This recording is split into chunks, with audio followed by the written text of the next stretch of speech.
Okay, Mona, you're on. Well, thank you, Mike. I'm sure you did a hellacious introduction, so I'm going to downplay it, okay?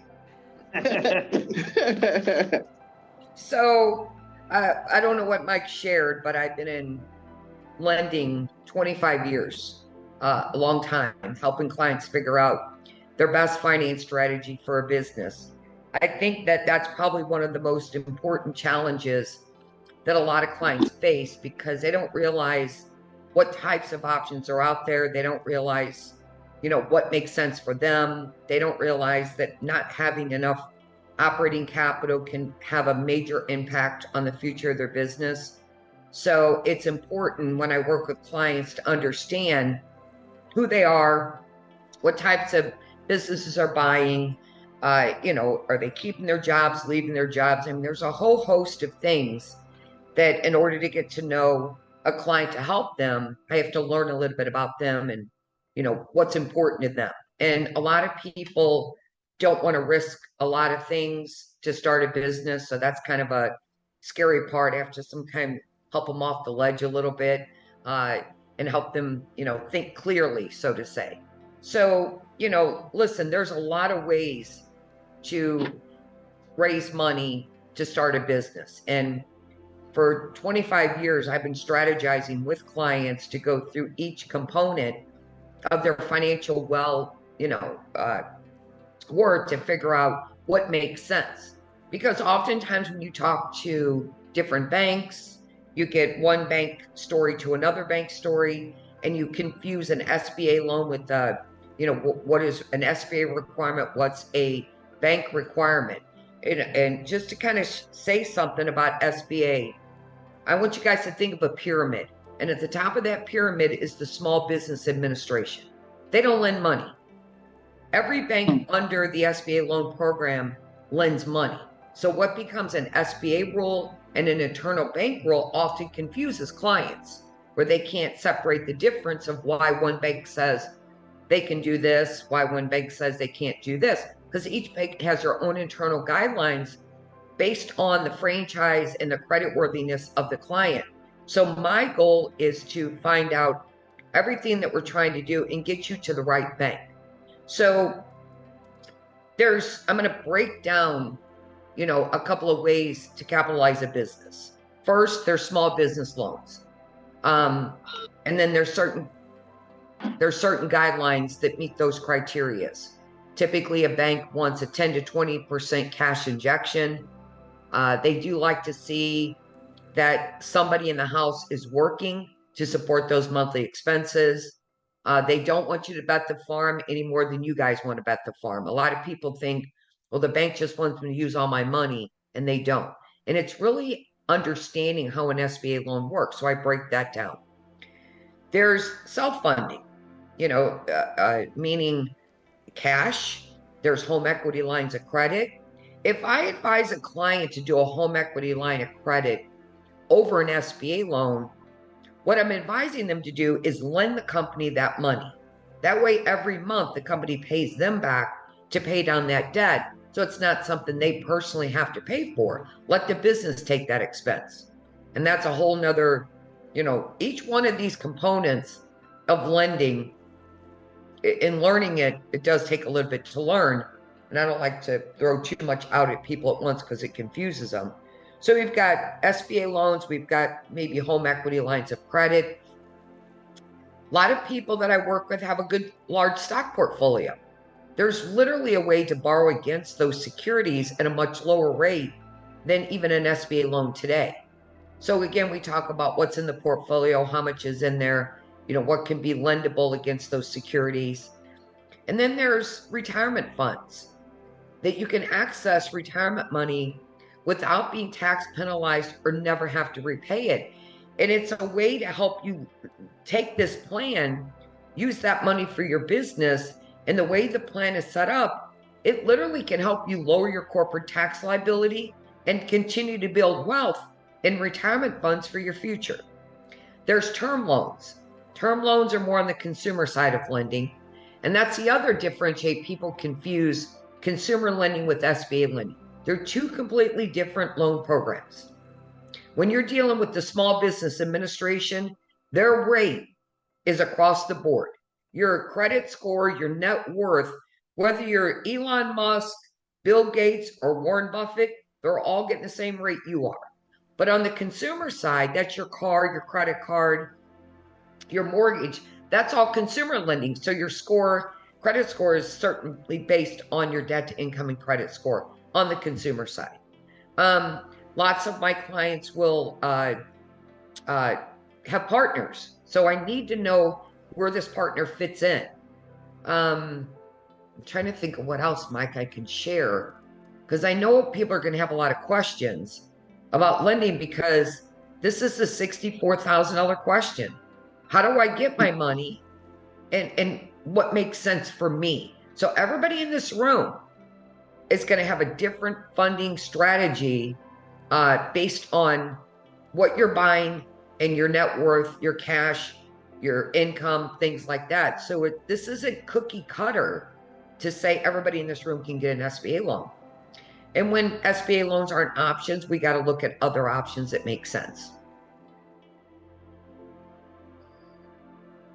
And unsecured, that's another option for some folks on a smaller scale. That's the term loan, Mike.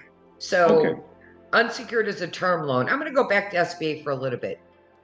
A lot of people have this fear that if they do a small business loan, the bank wants their home as collateral. That is not necessarily true. There are some banks that have a certain threshold of dollar amount. Some banks will take that loan up to $300,000, $350,000, without requiring the home to be pledged as collateral. And that's huge to many people. But I will tell you, on every personal or every SBA loan, there is a personal guarantee. There's no way around that.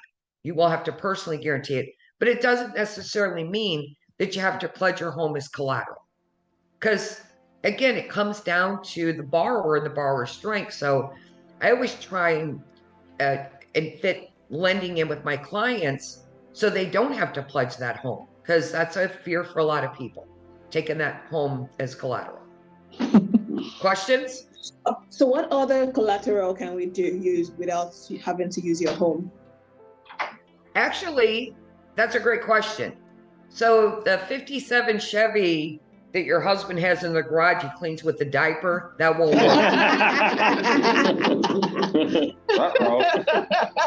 Don't go there. Exactly. So it's real estate that they want. And here, and why do they want real estate and your primary home versus rental? Think about it this way. If in a crisis, you're going to let that rental property go before you're going to let your primary home go, correct? Mm-hmm. So they want that one piece of real estate that's near and dear to your heart that you're not going to give up. But again, I do a lot of loans for clients where the house is not required.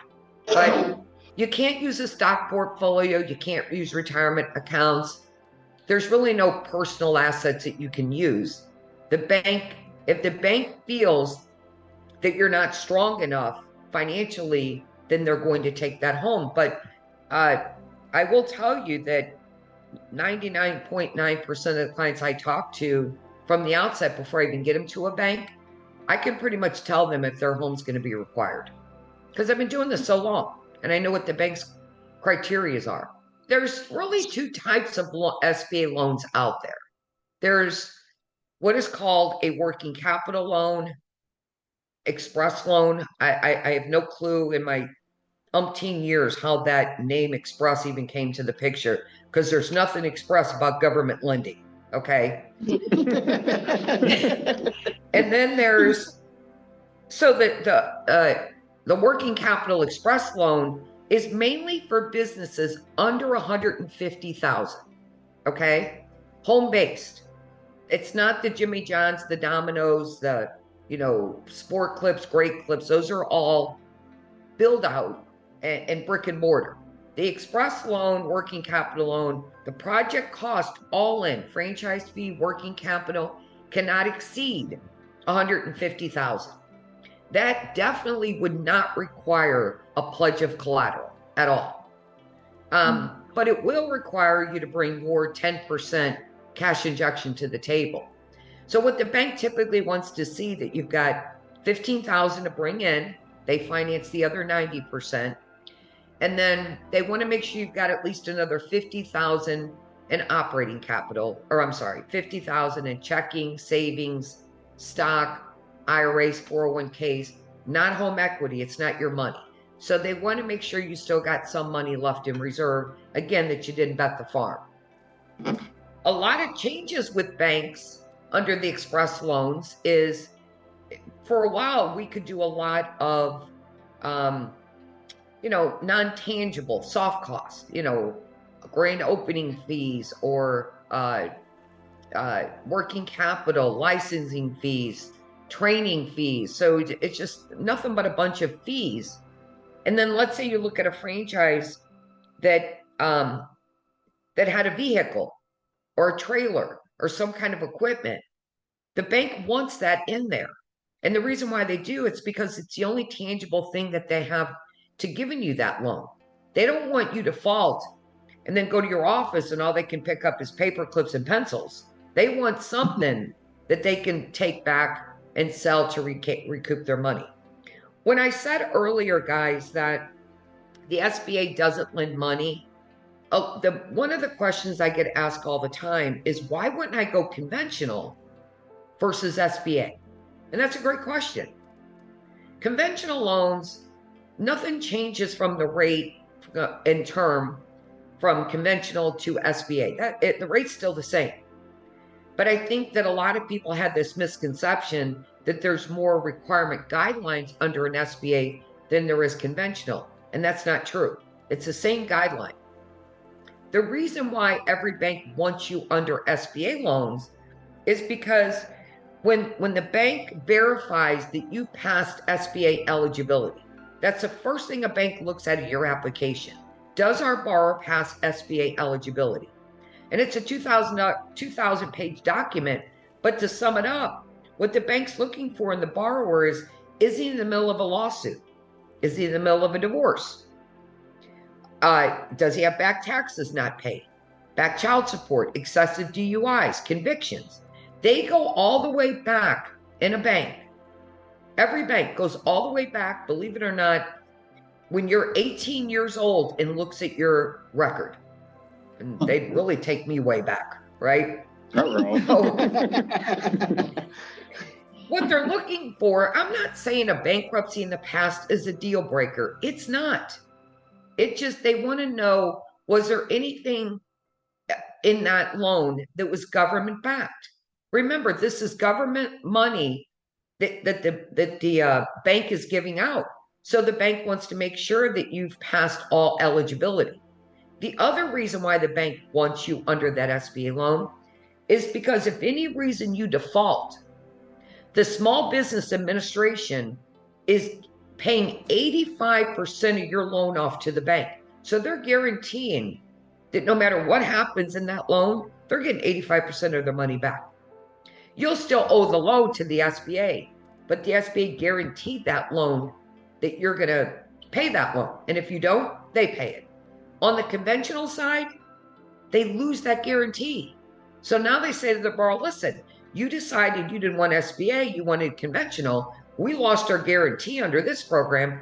So over here on the conventional side, we're going to make you now pledge 100% collateral against that loan.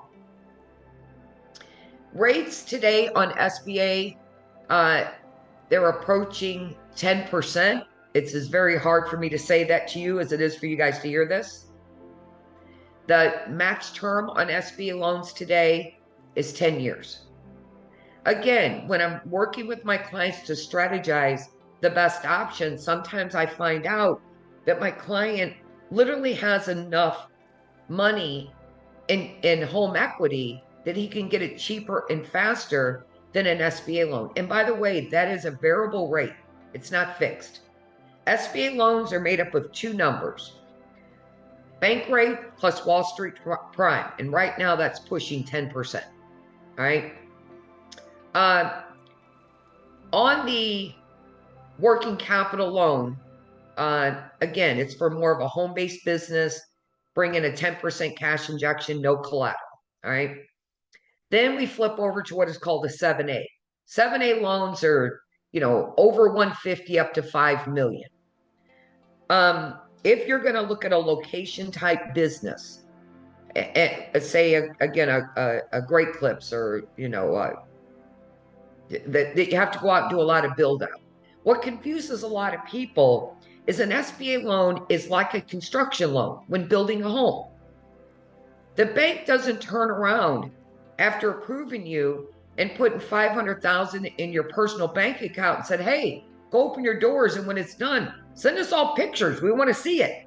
They don't do that. They don't hand you the money. It sits out on the bank portal, and when that loan closes, you now can draw that money down and pay every person along the way that opens your doors, from the guy that comes in and does the build out, the construction, then the equipment, landlord, and then you're paying interest only on that money. So an SBA loan is really what is called a draw to term. They're giving you 9 months to draw that money down, interest only, to open those doors. Just like building a home. Guy comes in, digs the hole, he wants paid. The homeowner sends the invoice to the bank pays him, he pays interest only. Then you got the guy that digs the foundation or pours the concrete, he wants paid.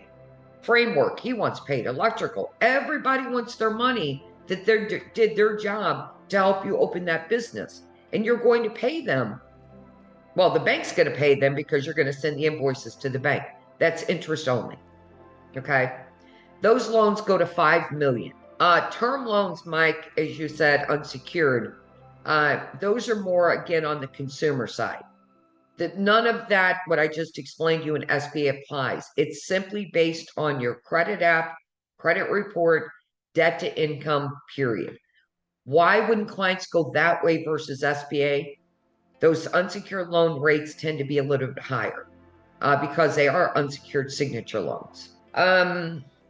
Retirement funds, IRAs, 401ks, that is a great way to tap into your retirement money as long as it's traditional IRA money, not Roth, and you're not making a contribution. I have probably 75% of my clients I work with actually tap into retirement money because they may not have the cash injection from a 7A, which is 20%.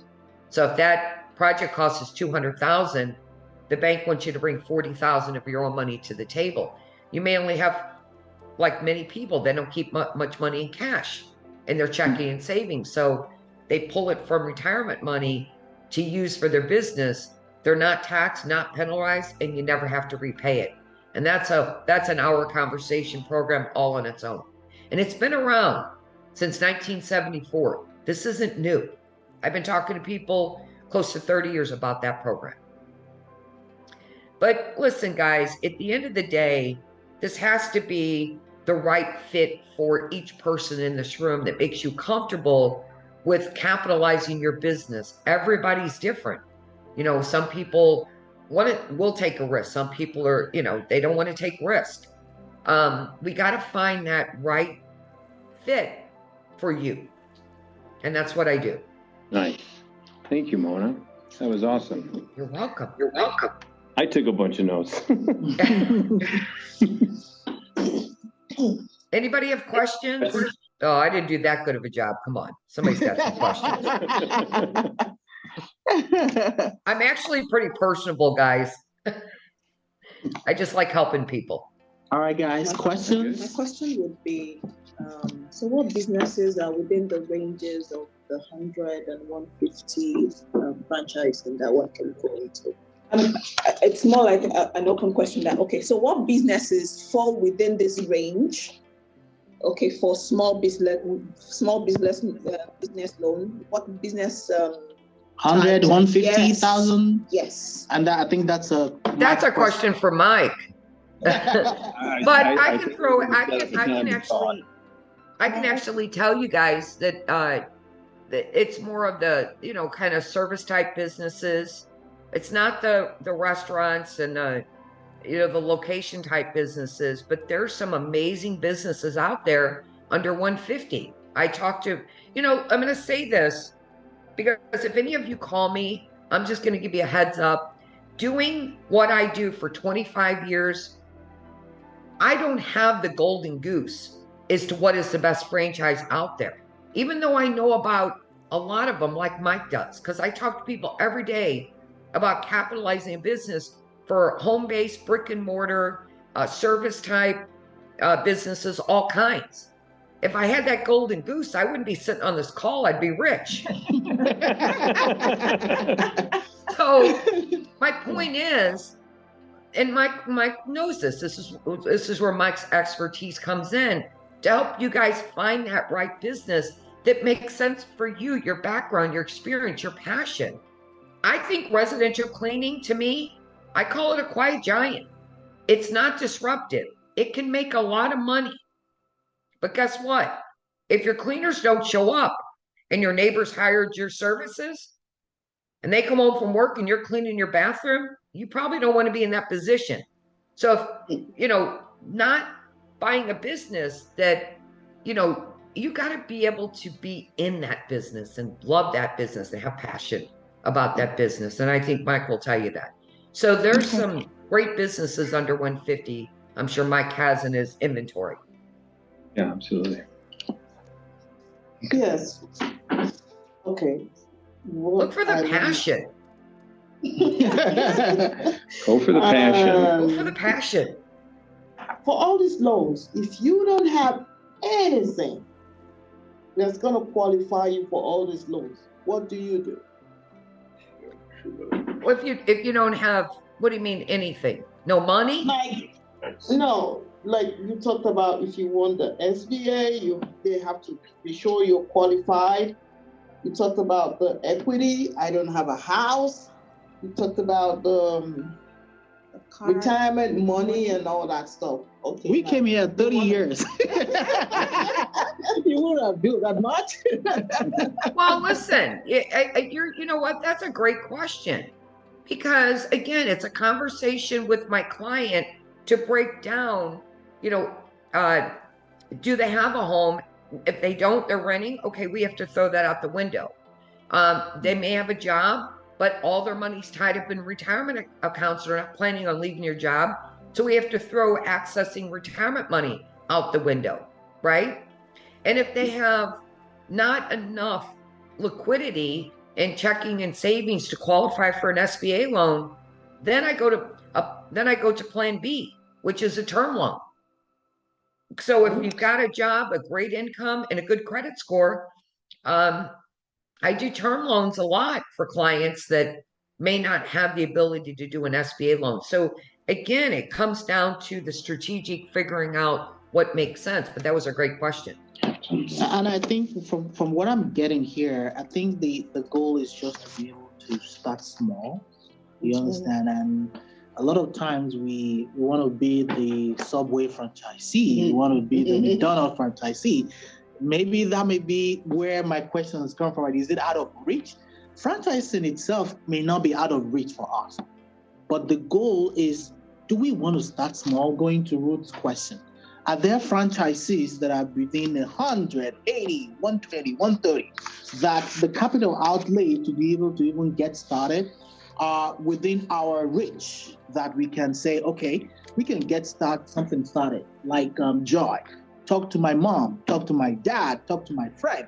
And don't also get me wrong. See, anytime I have my small business sessions, I ask people, yeah, you want to start a business, right? No problem. Would you buy from you if you were to be a customer? Yes, I'll buy from you. You understand? Would you buy from you? Do you think that based on what you know about yourself, and you are the next person that wants to buy, would you buy from you? If you can answer that question genuinely, that I will sell to myself, knowing what I do and how I do it, then that's one step out of the door for you. And the roundtable is about beyond your passion. Sometimes the passion may not be enough for you. Yes, it's good, right? It brings you to the table, but sometimes there are days that you don't really feel like doing anything. Yeah. You can call off when you are 9 to 5. You can use your sick time, but when your business depends on you, you got to stand up. And those are days that your passion alone is not just enough. But the most important thing is, how do you want to start small? Whatever you have not started cannot be perfected. So can I ask Mona about, because this is the franchises, right? So for example, so my story, let me tell my story. So it was a K circle, you know, guys, the K circle. So they wanted to get rid of lots of franchises, but not like franchises. They just wanted to get rid of it. And I own, that was my first business in the United States. So I paid $75,000 as a goodwill, and then the whole inventory and everything. So that was the loan. When I went to the loan, the bank, they don't only see your credit score and everything. They also see the business too. So my question is, do these people do the the loan? They do the franchises, like, you know, you can represent like, hey, I want to invest in for Subway. And so these people, does the bank help them or no? You mean when it's like an existing unit, like a resale? Yes, the bank also gonna know, okay, I'm giving her $100,000 and she's doing the Subway, definitely she's gonna bring the money. So if she's able to pay us the money, you know, for a land, that's how I got the loan. They didn't give me loan for my face or my smile or my credit score. Because of that property. That property, I had it, like I show them. So my property I bought, it was B&B, bed and breakfast. It was like $1.8 million property. But my franchise, my lease, I didn't even own the K Circle. It was my lease. But it was for 2 years. I was making money. I was paying my account, like pay more taxes. You know, this is like you do. I want, even it was not making that much profit, but my accountant, hey, I'm okay with $500 more every month, as long as it shows a good business. Then I represent that one to the bank, like, who I have established business for 2 years, and I have this wonderful, it's a haunted house. The bed and breakfast was a haunted house.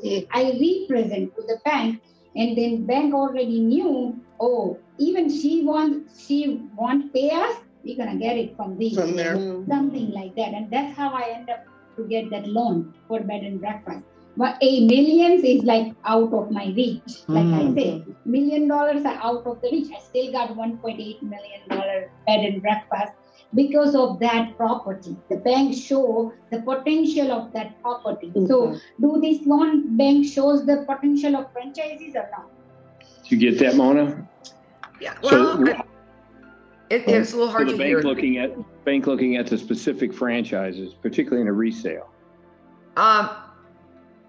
Great question. So again, this goes back to each bank criteria.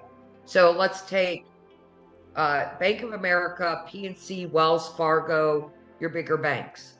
Those are tough banks to get loans from. They look at strictly the brand. Where I work with Huntington Bank, and what I like about Huntington is they look at the strength of the borrower. You could be franchisee number 1, they don't care.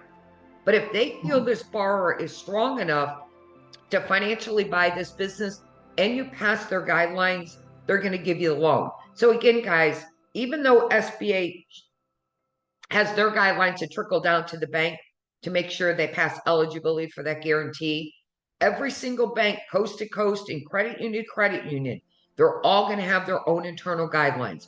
You may have a bank over here that says, wait a minute, her loan is $200,000. We're taking her home as collateral.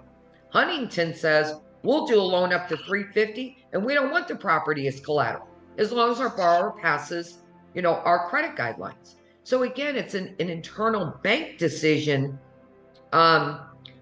based on the borrower. Now, if it's a resale, that's a little different. So a resale, you have to kind of fuse together. So now the bank says, here's our borrower. Can this borrower afford to buy this business? And then here's our resale. Is that resale making money?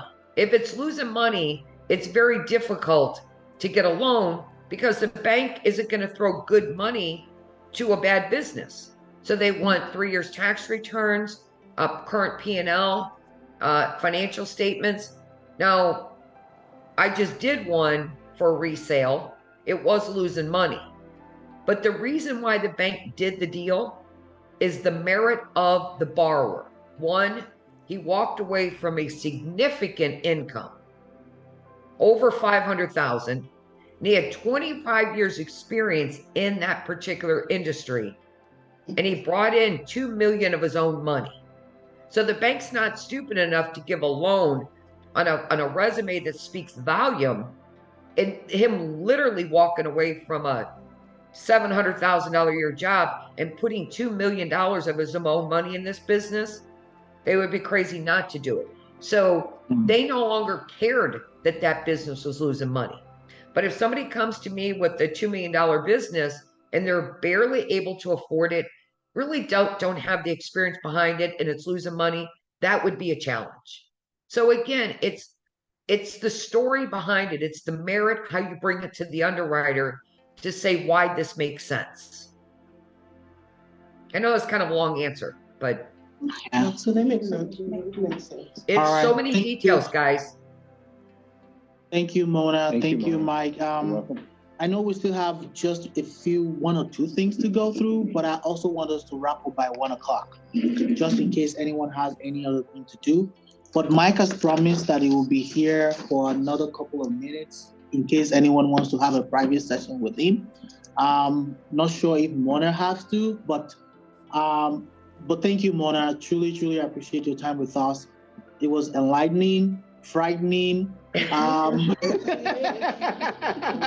But in all, I think the candor is what we truly, truly appreciate, knowing that, okay, well, we have the truth, and then we will determine what exactly works for us and how to go about it. Some of us here, we're not ready for franchise today. We're not ready tomorrow. Maybe we are not ready in the next 6 months or even a year. But this information we have today, we're way, way past where we were yesterday when it comes to the world of franchising. And sometimes it's a strategist. That's what I do, help you kind of plan that strategic planning when you're ready to go through options. And that way, mentally in your mind, you may feel maybe it's not the right time for me financially, but wow, I didn't realize I had these options that I could choose from. Awesome. Awesome. Right. So for everyone here, I've probably shared a text message with you with what I call the franchise acquisition masterclass that Mike's company and mine are partnering together to set up sometimes in the month of April.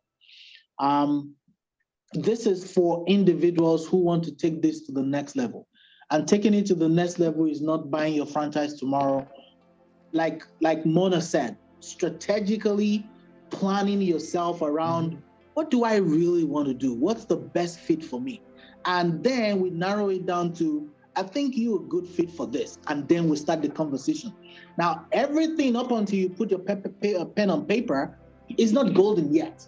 Until you get to that table and say, I am signing this contract to go ahead. But every other thing before then is a learning process, just like you have started today. So we're going to reach out to all of you who have attended this session and every other person who we know in our contact. Mike is saying that I know he's a very busy guy. He's probably traveling the next 1 week for another month, and it's also on a business. But I pleaded with him that for us to even get something started, what is the minimum number of people that you think will give you this gig for us to be able to bring this to our folks? And he said if he gets 10 people to sign up for this session, and he's also going to bring it to his own network and my network and all stuck together. He's saying if he gets 10 people who are interested, we'll be able to go ahead with this. If we can't get 10 people to sign up, then we call it a day. But of course, I believe that if we match resources together, we will be able to put this thing on, and every one of us will learn from it. It's $399.99, which is $400. There's payment plan available. You don't have to pay it at once. It's over a period of 4 weeks, and you can pay that. It's not about the money for us now. It's not. Trust me, if I have to pay Mike what he's worth today, this session is not going to hold. It's not. But he has agreed that he's willing to give back, and I am also willing. So it's not about the money. If anyone is interested, we're still going to push it out there. It's over a period of 4 weeks where we're going to talk about We're going to talk about the types of franchises and those that can fit your personal profile. We'll talk about funding, at least finding and funding your franchise, running your franchise, and then business accounting. There's no way you're going to run a franchise worth about $75,000 that your business accounting acumen will not be tested. You have to be able to know how to manage your intake and your outflow. And these are some of the things that we're going to get on during this 4-week session. And hopefully we'll be able to get you all to a level where you can choose to say, all right, I think based on all that I've heard, I believe I'll be ready in about a year to buy my own franchise. And don't get me wrong, all we have heard today sounds or feels like it's out of reach. But please, don't take this away like I'm not going to think about it again. I don't think I'm fit for it. Mr. Philip, that is on this call today, runs a multi-million franchise already in this country, shipped from Africa to America. And for my Nigerian folks that are here, if you are talking about the national identity registration number, which is NIN, Mr. Philip is the one that brought this to the United States. He has a lot of vendors who subscribe to him that is paying on a regular basis. It does this. So in joining this session today, maybe it's just giving us moral support. And I thank you, Mr. Philip. When you told me you wanted to join this session, I was like, are you trying to come and take Mike's position? Because this is what you already do. But if he is running a multi-million-dollar franchise today, and he's still saying that he has a garage full of coffee machines that he has bought, starting another franchise or another line of business, it just means that there's something out there for each and every one of us. And the goal is start small and finish big. Mm-hmm. So each and every one of us have this. We're going to reach out to you for sign up if you are interested. It's not about the money. We just want everyone to get away with this with as much knowledge as we can. My wrap-up notes. I have three of our roundtable session.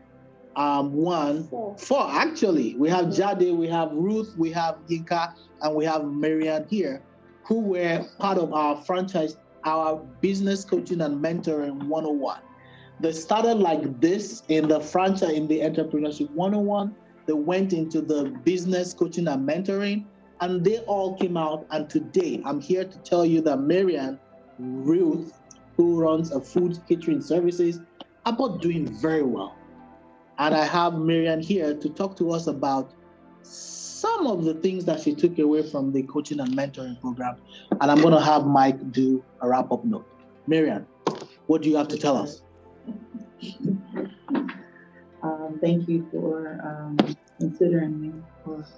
Thank you. Asking me to do this virtual. This has been a very enlightening experience, something that I didn't know that business owners had to go through. You know, it's so much detail in the details of having your own business. Go on. Oh, I'm sorry. Are we supposed to have products?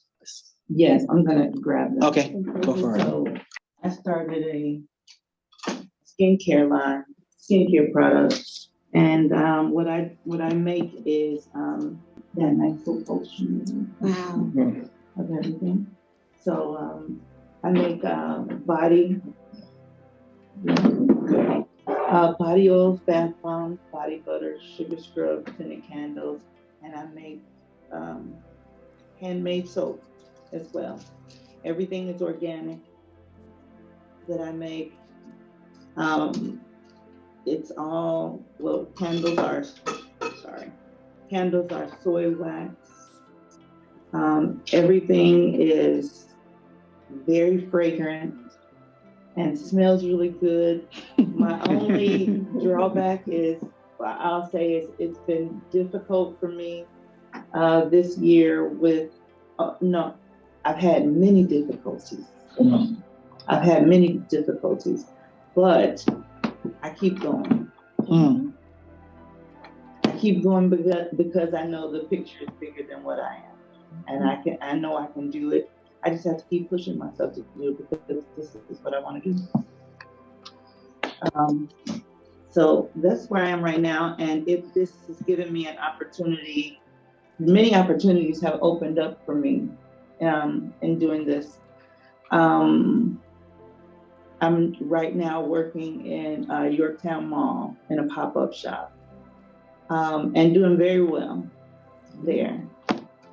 Thank you. Yay. And plus having other customers, and I have now repeat customers coming to the mall asking for my products. So I'm really enjoying it, but this one-man job is very tiring. So I can't wait till I get to the point where I can have an assistant or someone or a distribution. Yes, so they can do all of that hard part for me, and I don't have to be sleepy. And and then the profits are really coming in. But I'm enjoying the process of starting this business. Thank you, Marian. And Marian, can you please show the audience the card? So Marian came to the business coaching and mentoring program already doing what she's doing, except that she's giving out the products free. And the only reason is because sometimes you just need to get to a level where you believe that people can actually buy this. And I recall vividly that was one of the concerns she had. Well, I don't even know how to pitch to people to buy from me. So what I do is I give them for free. Hopefully they come back. Trust me, if I get it for free, I'm not going to come back. Because I know the next time I come, I have to pay. But today, I see Marian, and I'm so impressed by what she's done. And she is the epitome of what I say, the start small and let it just roll. And as I said, you cannot perfect what is not in existence. You can think in your head for all you care. If you haven't started it, you will never know what the challenges are. You will never know what the opportunities are. You will never know what to do differently. You will think that with all of the products that are in the store, no one will buy from her if she doesn't have a label. Right. Right? Or if she doesn't have this fancy label, people will not buy. But guess what? People are already buying. And it's not the label. Yes, some people will go out for the label. Some people are only out for the product. And they just need someone like her to pitch it to them. Put your guarantee behind it. If you don't like it, I'll pay you back. Ruth. Ruth started a business because she owed someone $500. Oh no, she lost $500. I lost $500. Okay, hello everybody. My name is Ruth Sholanke, and as he said, I started the business out of a need to pay off. Someone had given. We do like a thrift. We call it a job, but we do like a thrift. Someone had given his money to me to pay the person that we were paying for that month, and one way or the other, the money got missing. And of course, everybody, I know that I can cook, but not like for business. And someone had said, my husband and my sister were the very ones that said, Ruth, no one's got something, as in this food, there's no other person that's cooked it this good. Even though we've eaten in other restaurants, you can do this. Why don't you start this? And that is how we started with. In fact, I think my first packages were just $500. I remember because we used to package it and take it to Nations Pizza, and that was how we started. And it was just something like, okay, let's just do it. But I needed also something that to make me sure that this is genuine to me and not something that somebody else is doing, and also I wanted to do it. I wanted it to be me. Yes, because it had to be. And for me, that was and then I think my husband was the one that went for the program, put down my name. I didn't go for the program, put down my name. Even this program here today, my husband was not that registered, put down my name, that why don't you go for this? You will learn more. And really, I'm grateful that I did. And by the time I know that it's a journey for me. I've learned a lot about business. I've learned a lot about putting systems in place. I am a sucker for systems. It has to work. Something has to be, as in you have to put everything in the right places. And this platform has helped me to do that, to put the systems in place. It's still work in progress. It's not all yet there. But all I'm focused on right now is making sure that my recipes are something something that people always want. And so I keep perfecting my recipes. And I let the door open for feedbacks. I let the door open for feedback because it is with that I get better. I get better at I don't like the salt. Oh, I don't like the pepper. Oh, it's bland. Oh, it's this. Those are the things that helps me become better. Jollof rice that everyone is raving for today was not something I was good at before, but I kept learning and I kept changing recipe. I kept changing spices. I kept at it till I got what is genuinely me. Whenever someone ate jollof rice somewhere, I said, this is root. This is root. Right. And that is what you want to strive for. That, in Nigeria, or the way you say, I like the biscuit at Popeye, or I like the biscuit at Kentucky Fried Chicken, that's the same way I want to be able to be distinguished in the taste of my food. And that's what I'm striving for right now. Beyond just, getting to know more people, learning customer service, how to serve people, how to be a good communicator and not, because and then you also understand that when you're working in the Nigerian environment, respect, the culture is a lot of things that everybody's looking at. So it's a whole lot of pieces, like she said, it's the details and the details that you're working on the branding, working on a lot of things. But I want to say thank you to this platform for giving me this opportunity to start off. By the time we look back years from now, I know that I'll be like, oh, wow. So thank you so much, Mr. Fuchsia. God bless you. Thank you so much. And I have something to say. Sure, go for it.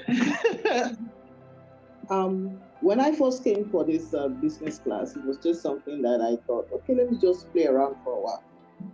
And I came in and Mr. Punshaw talked a lot. There were a lot of people that actually opened my eyes to a lot of things.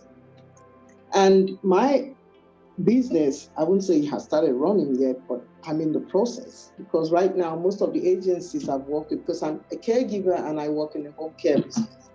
And now I tell them, what I tell them now is, I'm like playing with some of the things I learned. I work with you, but if you need a caregiver and you're stuck, call me. They call me and then I look for people. Are you free? Do you want to do this? Outsourcing. And then I get them what they need. Sometimes I go in to take care of that client. So I will let the person know this is the way you can handle this because I want my name to be good. So this is the way you can handle this person. Just do this and you will get it. And it has been working for me. Fantastic. Now I work with an organization as into senior living. And what I'm doing now is just to get their trust. When I get their trust, I want to come in and help them. I keep telling them, I got here, this person didn't do this. Why is it not? Now they're looking into training the caregivers and doing all sort of things and all that. Because I like to put them, let them understand that, I'm your employee, but at least I know this. And you can actually buy my brain if you want. So that's what I'm doing right now. And I thank Mr. Punshaw for it. And why I'm into this is because I've discussed it with him before. And I'm looking into buying an enfranchisement. I don't have the money. I don't have anything, but I know I will do it. Absolutely. Absolutely. Manifestation. You already got the thought in your mind. Yeah. So I want to just chip this in. I grew up seeing my father work at ECOWAS for so many years. And by the time he retired, when he now decided to start business, it wasn't as in he had a stroke and he couldn't do it anymore. Now, one of the reasons why I decided on business, I could do a 9 to 5 and earn all the money, be in my coats and my suits and all that. But I said, okay, I decided now that instead of now it's a decision, and it's a personal decision, that build the business now. This is more or less like my retirement plan. Mm-hmm. This is my retirement plan. And these are the years I can put in before to build it. If I put in 5 years, 10 years of my life in a business, I should be able to look back 10 years later and say, this is what I've done. Now, I don't want to get old and then I now start thinking of starting a business. I would not have that strength at that time to do it. So for me, when that's having been my background now makes me, it's one of the reasons why I'm also here in this class, that, whatever you can do, okay. As I said, we all said start small, right? Mm-hmm. So any little one that we can chip in now, this is the time to put in the work. Yeah. Whatever money we have to now look for now, I think these are the times when we feel that we can do such things and put in the work now. Because 5 years from now, we don't know where it's going to be. So you're not as young. You're not getting younger. No, I even know about the rich dad poor dad. He said money is not going to look good unless it's in the bank. Reinvest it. Absolutely. It's about the reinvest. Yes. Yeah. Right? Yes. Yeah. Thank you. Thank you, everyone. Thank you. Great comment, great feedback. Thank you for all that you've done. So, Mikey. Wow. I didn't talk to you, Siri. Wrap us up. Well, there was a question about coffee machine that we didn't get to. We want to get to that now? Yes. Mr. Phillip, your coffee machine, you wanted to ask something. Are you still there? Yeah, sorry about that. The question, I think, has been kind of overtaken, but I'll still ask it though. It's more about how do you mitigate risk, when you're already trying to run a franchise. But I guess from your comment is something I'll probably want to discuss with you one-on-one on a consulting basis and try to get the answers to that. Okay. All right. Well, let's set that up. You have my information. You have all their information, so they can send you. You can exchange information, so they'll have all mine. Okay. Because they're not going to get a book with my information right now. Okay. And then just I'll reach out to you, or you reach out to me as soon as you get it, and we'll set up a time and we'll just talk it through and let me hear what you have to say. I would say thank you so much. You guys have been great, very attentive and great questions, and I feel your hearts, and I think it's important. Joy just said it about, you got the thought going and the belief and the energy that it takes to create like what you're doing and what you're doing and what you're doing with some guidance. Guidance is critical because there are a lot of details to things. There's a lot to learn. There's a lot to learn about how do you watch out for risk. At the same time, you have to believe and you have to want to go out there and make something happen, and you have to be building on that retirement and what you want to create. And so I welcome any of you who want to reach out to me. Please do. And thank you so much. And I hope some of you would join us for the 4-weeker. And Mona, great job. And thank you so much for your time and spending time with us on a Saturday. You're welcome, guys. Thank you. Anything I can do to help out, I got to hop off. I got to take a dog to a vet appointment. Right. But thank you guys so much. I'm here to help any way I can, okay? All right. Thank you, Mona. And good luck to you all. Bye. Thanks. All right. Bye-bye. Thank you to all our online audience. We've come to the end of the session. We truly, truly appreciate you all. We will send the videos to everyone who was a participant in the session, just in case you want to go back to see it or review or anything. But of course, my telephone number is available. I'm going to share Mike's telephone number with you as well. Hopefully we can all work together. And you have learned all of this. You may think that, okay, maybe I don't even want to go about the class right now, but you know someone who will benefit from the class. Please send those referrals. We'll be glad to have them. Thank you, everyone. Enjoy the rest of the day.